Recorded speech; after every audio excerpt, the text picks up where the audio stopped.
خواب میں کھجور دیکھنا۔ حضرت ابن سیرین رحمۃ اللہ علیہ نے فرمایا ہے کہ کھجور خواب میں مال اور مراد ہے، اور اگر دیکھے کہ کھجور کھائی ہے، اگر اہل علم سے ہے دلیل ہے کہ اس کا علم زیادہ ہوگا، اور اگر سوداگر ہے دلیل ہے کہ اس کا مال زیادہ ہوگا، اور اگر دیکھے کہ خرما کھایا ہے اور اس کی گٹھلی باہر ڈالی ہے دلیل ہے کہ شریعت کے حکم بجا لائے گا۔ اور بعض اہل تعبیر نے بیان کیا ہے اگر دیکھے کہ اس نے خرما کھایا ہے دلیل ہے کہ وراثت پائے گا، اور اگر دیکھے کہ کچا خرما کھایا ہے دلیل ہے کہ اپنے فرزند کی میراث کھائے گا،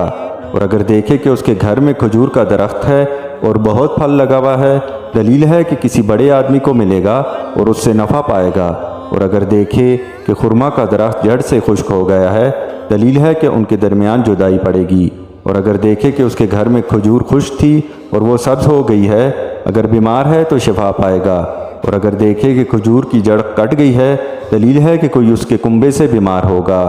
حضرت ابراہیم کرمانی رحمۃ اللہ علیہ نے فرمایا ہے اگر دیکھے کہ اس کے پاس تازہ کھجور ہے دلیل ہے کہ سختی سے مال حاصل کرے گا، اور اہل تعبیر نے بیان کیا ہے کہ خرما خواب میں منفعت ہے اور جو اس کو کسی امیر سے حاصل ہوگی، اور اگر دیکھے کہ اس کے گھر اور مکان میں بہت سی کھجوریں ہیں دلیل ہے کہ خرما کے اندازے پر مال و متاع حاصل کرے گا، اور اگر دیکھے کہ خرما تازہ یا خشک کھایا ہے دلیل ہے کہ ایمان کی لذت پائے گا اور اس کا کام انتظام سے ہوگا، اور اگر دیکھے کہ کھجور کی جڑ کاٹی ہے دلیل ہے کہ جو کام ہاتھ میں رکھتا ہے وہ نہ ہوگا۔ حضرت جابر مغربی رحمۃ اللہ علیہ نے فرمایا ہے اگر دیکھے کہ اس کے پاس کھجور ہے دلیل ہے کہ مالدار عورت کرے گا اور دوسرے قول کے مطابق مال پائے گا، اور اگر دیکھے کہ کھجور کو بہت سے انگور لگے ہیں اور اس نے لیے ہیں دلیل ہے کہ اس کی سیاہ کنیز فرزند جنے گی، اور اگر دیکھے کہ خشک کھجور سے تازہ کھجوریں لی ہیں دلیل ہے کہ پاکیزہ بات منافق آدمی سے سنے گا، اور بعض اہل تعبیر نے بیان کیا ہے